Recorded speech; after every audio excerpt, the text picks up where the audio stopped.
Hey everyone, and welcome back to another video from Amman Talks NRL SuperCoach. In today's video, just doing a quick, more updated final thoughts on round 15 and also some updated thoughts on my own particular trades because they have changed a little bit in my head recording on Wednesday evening compared to last night's Tuesday stream. So what I'll do in this video, I will go through updates on the top trade-ins for the higher ranked coaches. We'll look at quickly vice captaincy and captaincy stats and quick look at my team and what I'm thinking for trades. So we'll start off with the top 10 trade in and outs. So most notably, I've got this filtered by coaches in the top 10%, but you can see below me, Jermaine Asako is now number 1 and he's actually currently the most traded in player. Now, thinking more about it from last night, there were questions last night about, Marzu versus Asako as a trade-in for your center wing, bit of a point of difference. Thinking more and more about it, I actually really like the Asako play. So he's got the negative break even this week, which obviously helps. He's coming off a big score, which is going to be in his rolling average. Some people have made a point about his previous history against the Cowboys as well in Townsville, 151 and 118 points respectively. So he's got some good track record in that game. Then he's got the Knights in round 16, which he does play, which is obviously going to be very crucial. And then round 17 against the Bunnies, which also looks like a good matchup. Another thing with the Dolphins is that they're just definitely a team in form, scoring a lot of points, and he's the goal kicker. So I think Asako's definitely got merit. And what you would notice with the top 10 trade-in is that Karaz is now number 2. He was leading that in terms of trade-ins yesterday. But the news with Karaz, obviously he's been called into the New South Wales Blues camp. For anyone who didn't know, To'o's battling a bit of a hamstring niggle. I think To'o will be fine. So I think Karaz is going to be available for players who pick him up this week. But thinking more and more about it, I was very keen on Karaz coming into this round. He looked amazing in round 14. I think I'm now actually not going to get Karaz though. Just looking at it more with my own specific team and looking at round 16, I think just stress test your team and think of all of the origin players you've got in your squad and just assume that they don't back up because it is going to be a tough week for players to back up. We may get lucky and more players may back up than we think, but I think you just need to look at your team and stress test it. And if you think that you're going to be able to manage, if you're not going to be able to manage with all of those origin players resting, then you really need to make sure you're covered elsewhere in your squad.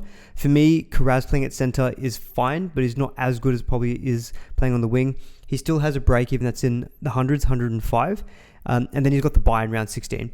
I think if Karaz didn't have the buy in round 16, I'd be dead set just straight up buying him. He still is a very good trade-in, and of course, if you feel like you've got the adequate coverage for 16, 100% still is a good trade-in. He is a run-home season keeper. I'm now looking at it as in my rank position of about 3,700. I really want to maximize my points potential in rounds 15, 16, 18, and 19. For me, those are the critical weeks, I think, for me to really, in my opinion, have a last shot at making good moves up the rankings. Just because I think you may notice it with your own teams, but you've got a lot of money floating around. You've probably actually got a pretty good looking squad as well. Of course, things may change dramatically in the end part of the season, but I do feel like people are going to get to their final teams sooner than most other years. Therefore, I think changing ranks in the run home is going to be tricky. So for me, as someone who's kind of hovering at an okay rank, but really wants to push back up into the top 1,000, I think I just need to be maximizing as much as I can my player availability in these major buy rounds and also the mini buy rounds. So I think for that reason, Karaz is now probably not going to be trading in for me. Asako is a very, very good chance of it because he's got those 3 really good matchups, negative break even, and he has the buy in round 18. You can just go Asako to Karaz in round 18 if you wanted to. Karaz will probably be playing at center again in round 18, but at least with him, you know that you're bringing him in and then he has no more buys for the rest of the year by round 18. So I think Karaz, for me, my own personal situation, I think he's someone I'll be looking at round 17, 18, most likely, I think, when I'll be looking to get him in. No issues, of course, with Teddy being the most traded in, and as you can see on the screen, he's currently the most popular captain as well by coaches in the top 10%. No arguments with that. Teddy's an absolute gun and a must-have. Me personally, though, I've got Turbo, Pappy, and Drinkwater. Turbo with the Titans this week, I just don't think I can be selling him. I've got plenty of money in the bank, though, so I think even if I want to in round 16, I can go Turbo to Teddy. But for me, I think if you don't have a combination of Turbo, Drinky, Pappy, if you've got honestly, even a Gutherson, I'd actually be pretty happy moving Gutherson onto Tedesco this week. With Turbo, it's just the matchup that he's got. If Turbo had a tough matchup, maybe like the Bulldogs or Melbourne, I'd be very much more tempted into going him to Teddy. I just don't think it works for me at the moment for this week. We'll speak about number 4 and number 6 here. Nathan Lawson and Hiroti. Now, Lawson is still more traded than Hiroti, but we've got the news now as well that KL Iro is going to be out for a minimum of 10 weeks with a pec injury. That could end his season almost as well. And because of that long-term nature of his injury, originally we was looking at 1 to 3 months. I think Hiroti now firms up as a serious buy option in centres. We know how good the left centre position has been for the Sharks. Hiroti's actually had really good base stats, during the season as well. In Hiroti's non-injury affected games this year, he's got 46, 44, 41, 23 and 37 in base. So he's actually got really, really good base stats. 391k. I think for the extra 200k on Lawson, I'd definitely be looking at Hiroti, I think, instead of as a downgrade. I went and bought Lawson last week just to free up my trades for this week in terms of being able to use 3 other trades. But I think if you are looking for downgrades this week, I know people are looking at someone like a Cherry Evans. I think he's number 10 in the trade-ins in the top ranked coaches. He has a very good matchup, but I just do feel like Hiroti could very, very easily be like 6th or 7th center wing. Playing for a good Sharks team, you can play on matchups. You won't feel bad about benching him. Anytime he needs to come into your squad, he's generally safe for a 50-60. And that left center spot for the Sharks has been very, very good this season. I think it's averaged about 77 for the year.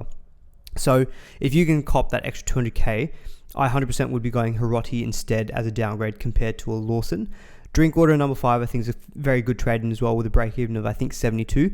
If you're looking Teddy versus Drinky, though, for me, Teddy's the absolute must, I think, over a Drinkwater. Because for me, there's no doubts that Teddy's going to be a top 3 fullback for the run home.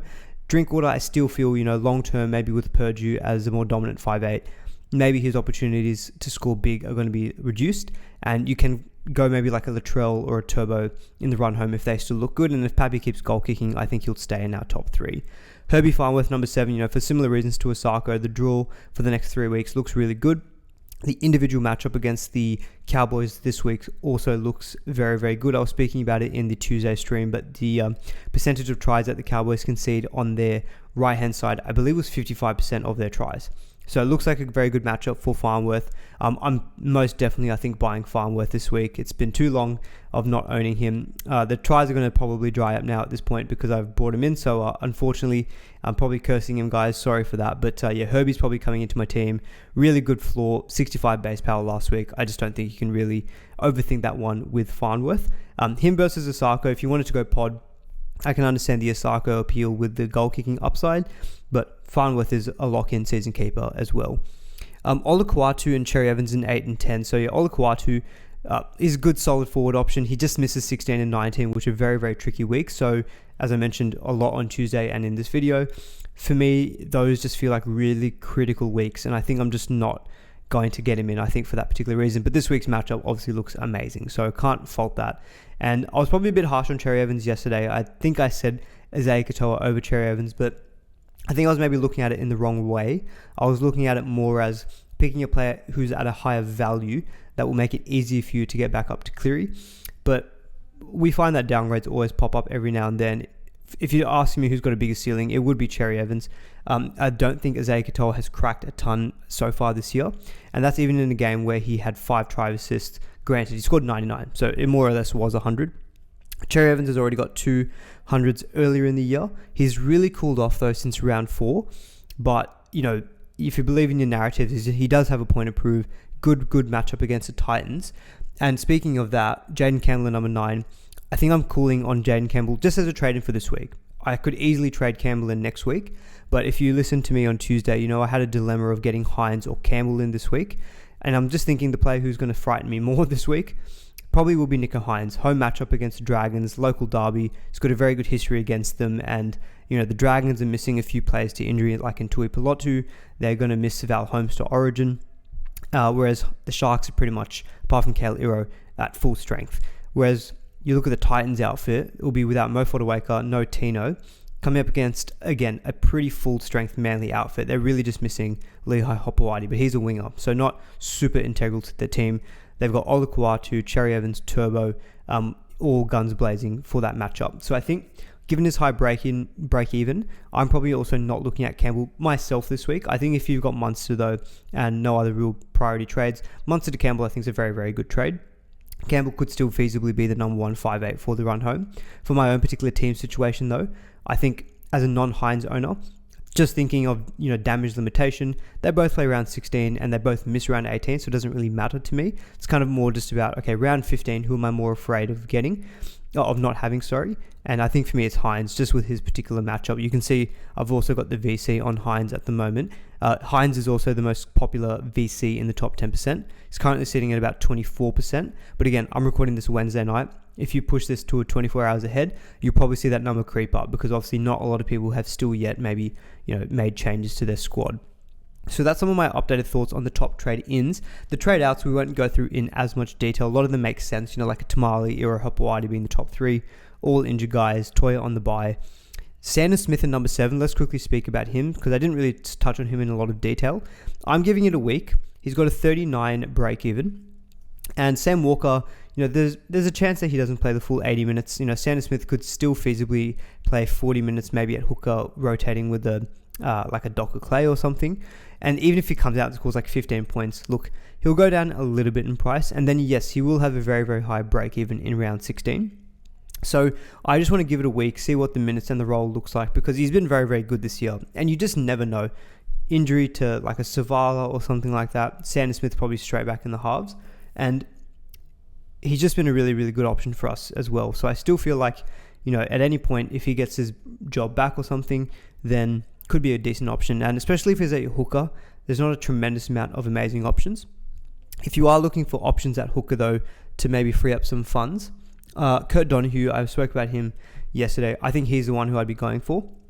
405k, break even of 10. When he's played decent minutes this year, he's actually punched out some decent scores as well. Like you can see here in round 10, to be fair, it's only 31 points in 62 minutes, but more recently, 72, 69, and 70 minutes for scores of 56, 71, and 53. So a solid 3-round average there in the kind of 60s. 3-round average of 60 and cheap price. And obviously with this long-term injury to Max Plath, I think it's been confirmed now that it is an ACL. Kurt Donahue could just be someone that you can look at. And I don't know if he's been listed in the back row or lock, or if he's been listed at dummy half. I'll quickly double check that while I'm recording this. I'm trying not to make too many edits in this particular video. He's been named at lock. So look, there is potential. I don't know what he was playing at last week or the week before, but he could maybe be someone who becomes a hooker / second row forward. And that's actually a pretty handy duel to have, especially if you are holding on to someone like Connor Watson. If you can flip those two between each other, you can pretty much cover them each other as well in those bye rounds in the future weeks. So yeah, Kurt Donahue could still be someone I think I'd be looking at. A hooker, Cam McInnes is probably the one who's just a very safe, steady option that you could trade in at a bit of a higher price. I also do like Tino Sell. Tino 699k, there's a risk that he doesn't back up, high break even, and it's just this sternum injury. I think he's definitely someone who, if you didn't get burnt too much by those centers going down last week and you're looking for an option in your forwards, if you wanted to go pod like Jacob Preston, I really like Jacob Preston as a bit of a pod option this week. You saw he's not in the top 10 most traded in. Selling someone like a Tino, I don't think is a terrible idea. Tino's output has been a little bit lower in the last couple of weeks. Even if he does back up, you would think he's going to be more likely punching out scores like he did last round, where he scored, not last round, but in round 13, where he still played very, very big minutes of 72, but the output was a bit down at 57, 51 as well last week. It's just the fact that he's battling through this sternum issue. I don't mind the sell maybe to buy back, because it's been known, and shout out to NRL Physio, of course, for this. But, middle forwards battling through sternum injuries, which are very painful, it really hurts their output. I'm just probably not in the position where I can do that. I've got Iro, I've got Hopewadi, and I think I want to prioritize getting in a higher upside guy like a halfback, like Hines maybe, and then therefore selling a Cleary or Munster. For me personally, I'm probably just going to be keeping Tino. I still don't hate him though as a sell, especially with this news on his sternum. So that's some of my updated thoughts on some trade in and outs. In terms of the point of difference players, look, Asako was one. He's probably not going to quite be that with, 12,000 trade-ins in the top 10%. If you look at all coaches, it is 12,000 in the top for all coaches. Top 10% is 3,500, but still lots of trade-ins for Asako. He's not going to really remain a point of difference. I think your other point of difference is someone like a Hiroti. I can still see being a fairly low-owned point of difference, and I do also prefer Hiroti to Raymond. I will say that now, given that we know that Euro's injury is long-term. I just think that left centre spot is better for points in the Sharks outfit rather than the right centre in Ramian. Jacob Preston is a really nice point of difference in your second row. Dane Gagai, Marzu, probably other point of differences in centre. The reason I'm not maybe considering them as much now is just because I already have exposure to Lucas and Sharp. So looking at the VCs for this round, we already spoke a little bit about it, but yeah, Hines is your most popular VC. Teddy's after that in 16%, Turbo 10%. Now I'm a Turbo owner. I've been thinking a little bit more about like, do I want to maybe try to go a VC on Turbo? I'm just not sure, especially the thought process that I have of I want to be getting in Hines this week because I think he's going to be a bit of a scary non-own against the Dragons, who he's got a good record against. Hines feels like the natural safe VC. Turbo is probably your point of difference, higher upside guy. You've got Garrick as well, who I think individually the matchup also looks good. So I'm not 100% locked in. I think for me, it will either be a Hines, Turbo, or Garrick, where I stick my vice captaincy. Still not yet sure. I think I'm 60-40 towards Hines rather than the Manly boys. And in terms of captaincy, Teddy's by far and away the most popular as it currently stands at 37%. I think this is very fair. If I was a Teddy owner, I'd probably find it pretty hard to not captain him. Honestly, if I owned Teddy and you had a free crack at a VC loop, I'd probably go VC Teddy, captain Koloamatangi. I just have a good feeling about Koloamatangi this week. I mean, it's easy to say when the man's putting out 85 to 90 points in base power every week. But, Bulldogs are losing quite a few players. They're losing Max King through the middle, Kurt Mann as well. We've seen Koloamatangi get a couple of attacking stats. I've tipped the Bulldogs, but I've got a feeling that maybe Rabbitohs could pull an upset in this one. And Koloamatangi is just like your Terrell May, effectively, for this round, where you can bank on 80 to 90 points. So I really like him as a captain. He's currently leading in second. He's currently second at 12.7%. Drinkwater, I can see at 9%. I'm not that overly keen on, just because I think the Dolphins, apart from Hamiso, not really losing that many players. And also the Cowboys are losing a lot of players due to Origin. So individually, I don't know if the Dolphins is an easy matchup on paper. So I think if you're a Teddy Koloamatangi owner, VC Teddy Koloamatangi captain would be how I'd be playing it. But yeah, for any risk takers out there, I can fully understand, maybe a interest in someone like a Tom Trbojevic, who's only 1.7% captained as it currently stands. So quickly, we'll get into my team to round out the video. So in terms of numbers for this week, looking decent. Now, obviously, Sanders Smith and Tukey Simpkins, not real genuine options coming off the bench. So even if I exclude them, I'll have 1, 2, 3, 4, 5, 6, 7, 8, 9, 10, 11, 12, 13, 14. If I take out Lawson and King Tonga, that's 12. So I feel like what I've got is maybe 12 quality players. And you can see some of the trades that I've made in as well. I have done Cleary to Hines. I've done Iro to Farnworth. And with my third trade, I think I'm going to wait that week on Munster to Campbell. I might do that trade next week. So it was trading a Hopewadi. I've currently landed on Isako. So 2 Dolphins players. I think because I have gotten Lawson last week, I just don't feel like I need money. As it currently stands, I've got 583k in the bank. I was thinking about Hiroti because I do genuinely think that there is good appeal in him. Doesn't matter about price. I think he's someone who can actually put out really good scores. But I'm just thinking Osaka with the next 3. He's got the negative break even. He has got a ceiling on him as well. It is maybe a bit of chasing points. And, yesterday I was a bit on the fence between him or Marzu. But I'm just thinking, like, Marzu's got a ceiling on him. But I do already own Sharp and Lucas. And, Roosters this week's not an amazing matchup. I just really like what the Dolphins are doing at the moment. I haven't owned any Dolphins players all season long. So I'm just thinking a team who's in form, only losing Hamiso, covers 16, plays 17, and especially a guy with a negative break even, could be the perfect stepping stone to a Karaz. Because if I quickly show you what I'm looking at for round 16. So if I look at all of my Origin players, I've got Connor Watson, Payne Haas, Tino, Munster, Lomax, and yeah, that's it. I've got 5 guys in my current team who would be backing up from Origin. If I don't think any of those 5 are going to back up, let's just say worst case scenario, I don't think any of those 5 are backing up. And then I've already got Garrick, Lawson, King Tonga, and Turbo. That's 9 guys immediately I don't have next week. So that's already putting me in a pretty vulnerable position. And then if I make 2 trades to get, 2 more warm bodies for next round, that will leave me with 7 players out. And so that means I'm pretty much running, if I do my math very quickly, 19 players for next round, which I think is okay. And that is me stressing my team and taking out all 5 of my origin players. I do think that, you've low max, I suspect, will back up. So that might get me up to 20. But, Payne Haas, Tino, I think are genuine chances of getting a rest, as is Munster.